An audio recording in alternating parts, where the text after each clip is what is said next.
Yes, sir. What up, dog? You kicking it with KCMC, and we from the stands of a sports fan. My man's Pots and Pans. Sports talk right now. Breaking news. We talking about DaVante Adams being traded to the Jets from the Raiders for a draft pick. Yo, we reading into it completely right now. So they saying the Jets announced Tuesday that they acquired the standout wide receiver from Las Vegas Raiders in exchange for a conditional draft pick. ESPN's Adam Schefter reported the Jets are shipping a 2025 third-round pick to the Raiders that can become a second-rounder if certain performance benchmarks are made. It's the weirdest trade I probably heard in a long time. The trade is conditional upon the conditional third-round pick that the Jets are trading to the Raiders for DaVante Adams becomes a second round if any of the following happens, per source. DaVante Adams must be on the first or second team all pro, or he must be on the active roster if the Jets make the AFC Championship or the Super Bowl. Then the Raiders bump up from a third rounder to a second rounder. According to Schefter, the Raiders are not paying any of Adams' remaining salary in the deal. They're saying the Jets have agreed to contract restructure for 2024 that will lessen his cap hit. So yeah, he's actually getting way less money. I ain't gonna say way less, but it looks like he's getting less money. $36 million, non-guaranteed, 25, 26. Listen, ultimately, with that being said, you telling me, okay, so the Raiders got rid of DaVante Adams, and in return, they get a second round. A third rounder with a possible second rounder coming their way if DaVante Adams reaches certain milestones and benchmarks in his career, or throughout the season, I should say. This is the ghettoest trade I've heard in a long time. Let me tell you why it's lopsided also for the Jets. Okay, so DaVante Adams and Aaron Rodgers are back together. I don't think it's about to do nothing, man. They not about to do nothing in New York. Let's be real. They not about to do nothing. Aaron Rodgers I guess this is supposed to be one of his ways to remedy the losses that they getting so far in the season. This ain't about to be the answer, fam. DaVante already on and off with injuries. Matter of fact, let's get into his recent. 31 years old. He was All-Pro in 2022. Caught 100 passes, 1,516 yards, NFL high 14 touchdowns. Since then, since 2002, he's averaging fewer than 12 yards per catch and 70 yards per game.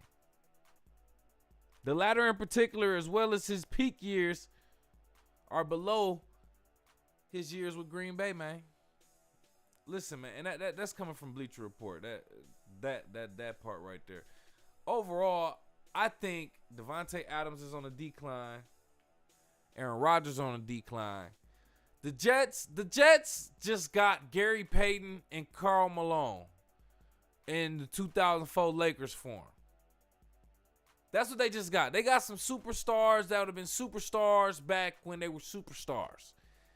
Man, this ain't, listen, like I said, Jets fans, be happy that you got certain names on the back of your jersey for your team. Be happy for that, bro. That's like the Pistons getting Allen Iverson after I'm trying to tell you, bro, after he's done. This is good. This is going to mean nothing. Now, will the Jets do better than the Raiders this year? I will have to say so, yes. Yes, I would have to say, I would bet on that. Other than that, bro, I don't see the Jets really going anywhere.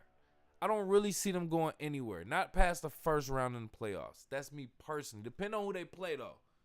But other than that, I think both teams are losers when it comes to this. Yeah, the Jets look good. The Raiders really did make the stupidest choice, though. For a third rounder, you ain't get no cash. You ain't get, like, another player. Yo, man, yeah, that was pretty dumb, man. So, that's what it is. Let me know who you think won in that trade. Who you got actually going to the Super Bowl overall. You got the Jets going to the Super Bowl. With that being said, let me know. Go off in the live chat in the comments. Call into the show 313-466-4386. Another important trade that happened, but this was not in the NFL. This is in the NBA, man. Paul George, I'm sorry. He wasn't traded just recently, but Paul George was traded from the Clippers to the 76ers. And to no surprise, Paul George already having injury issues. Bone bruise, going to be evaluated in 1 week. I think pretty much we're already talking about he's not going to be playing anymore for the preseason, which starts on the 22nd of October, so it's really, really soon. Yeah, they saying everything checks out okay. George attended Tuesday's practice. Even before the injury, George was not scheduled to play in Wednesday's game against Brooklyn Nets. So he wasn't about to play that Wednesday anyway. And, yeah, I think that's pretty much. So, listen, the important thing to say about this is the 76ers are already starting off with their main players having injuries, bro. Having major injuries. Like career-ending type injuries if they extend it in some type of way. If they, like, re-injure it in some type of way. I understand wanting to sit your major players down for that. But like I say all the time, if you're not able to perform your job that you're hired for at least a minimum amount of games, which in the NBA is 65 to be recognized for certain awards, which I think every player should be striving for that.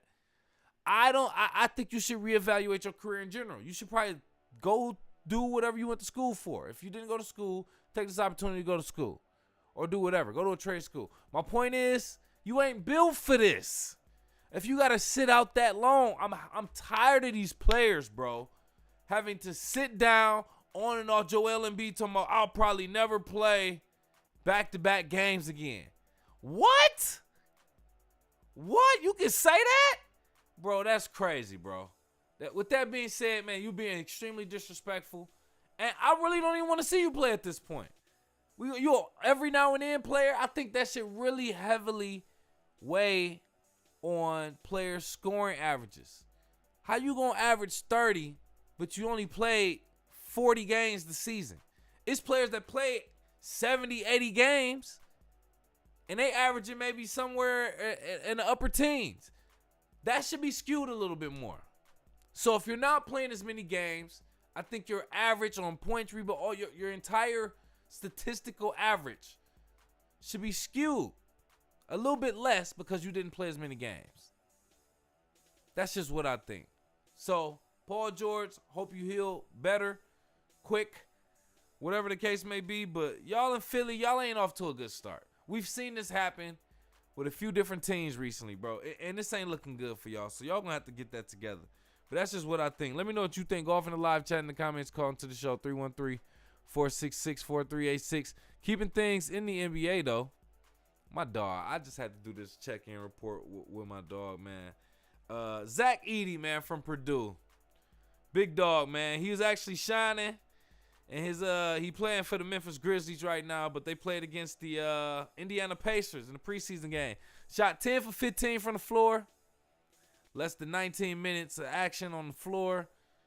He's 9th overall pick in the 2024 draft, by the way, averaging 13.5 points, 7.3 rebounds in 4 preseason games. Near triple-double in his recent game, by the way. With most of the stars on the bench for both teams, Edey scored 23 points, grabbed 9 rebounds, and led Memphis to a 120-116 preseason win over Indiana at Gainbridge Fieldhouse. The game was Edey's first professional game in the state where he earned 2 National Player of the Year awards at Purdue. Whew. That's crazy. Listen, I think he's going to be a good threat. This is why I'm doing this.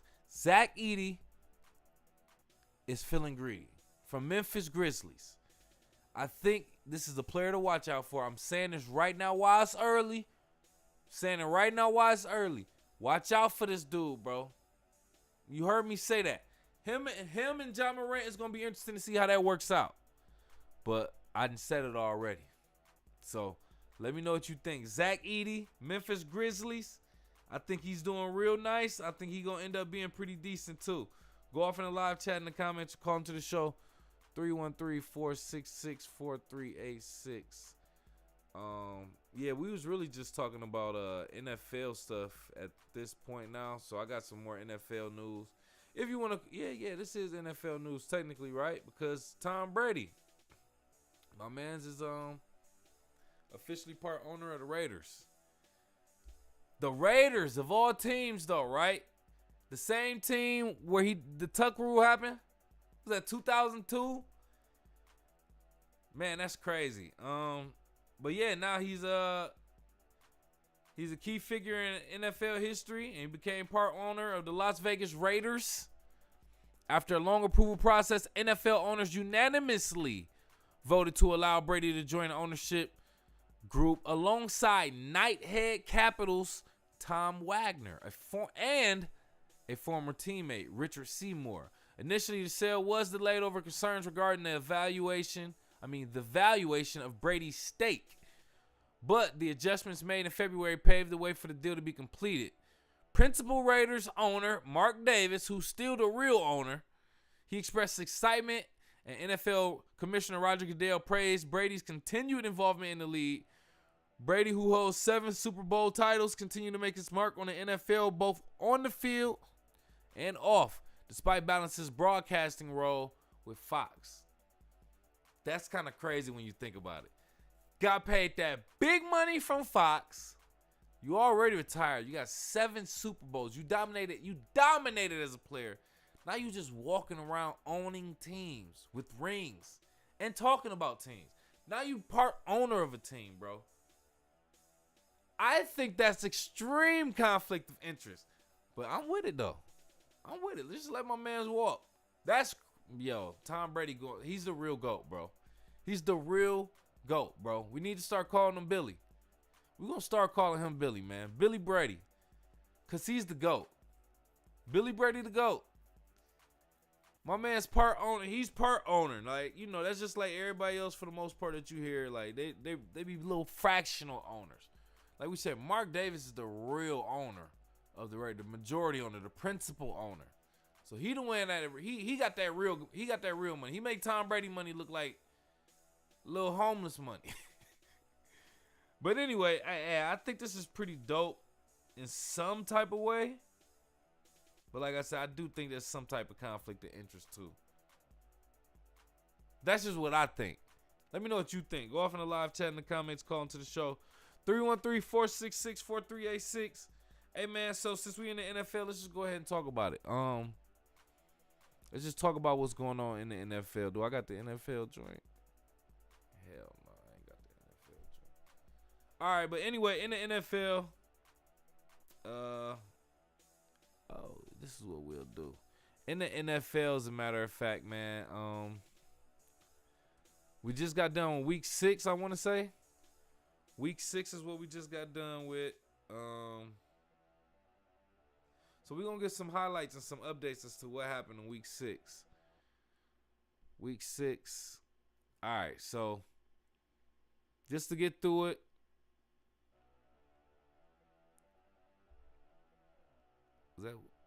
Give me 1 second.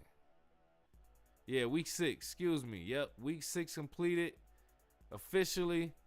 With Monday Night Football ending yesterday, as a matter of fact, and that was the Jets and the Bills. Aaron Rodgers, like we said, and Aaron Rodgers and them took another L. They are now 2-4. They lost against the Bills, who are 4-2, 23-20. That was Monday Night Football. The Bengals got a win against the Giants, 17-7.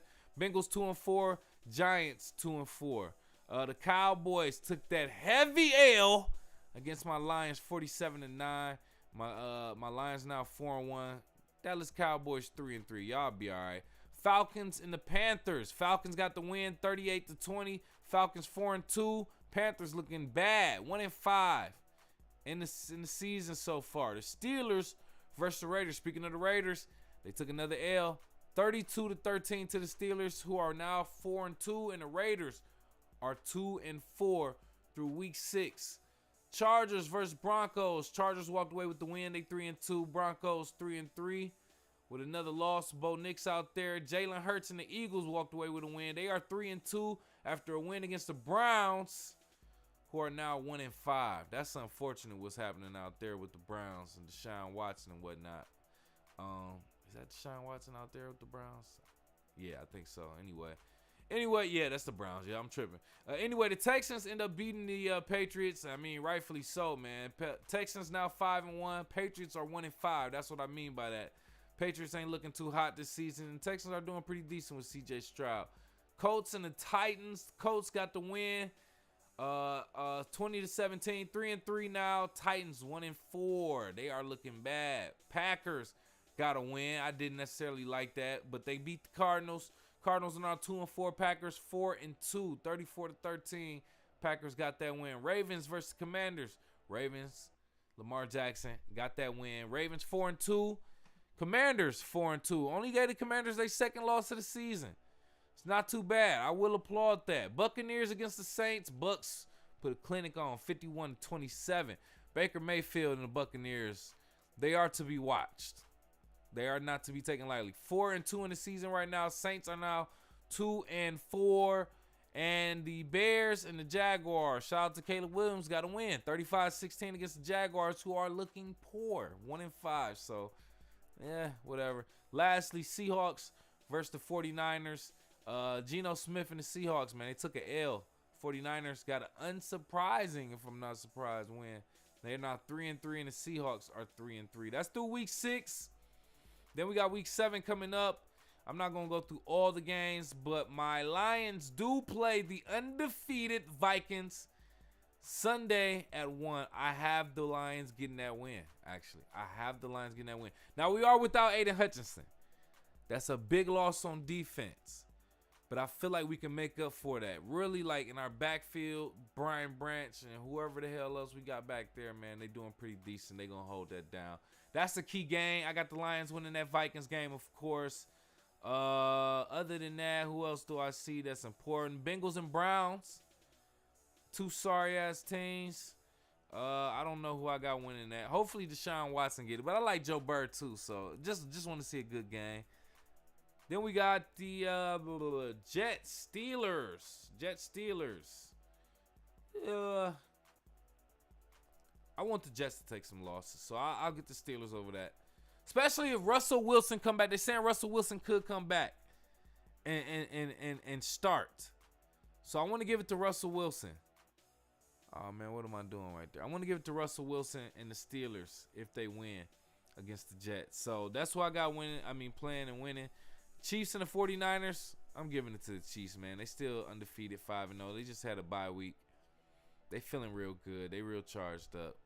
So that's what I'm rolling with as far as NFL right now for the remaining season. And that was the updates and all that other goofy stuff. But let me know who you got. Let me know what your predictions are. Go off in the live chat in the comments. Call into the show. 313-466-4386. Of course, you know we're going to end it talking about. Oh, no. No. We're not ending it. I do have something important to talk about. Okay. Give me 1 second. Yep, there we go. I got to talk about this. We got to talk about this. All right.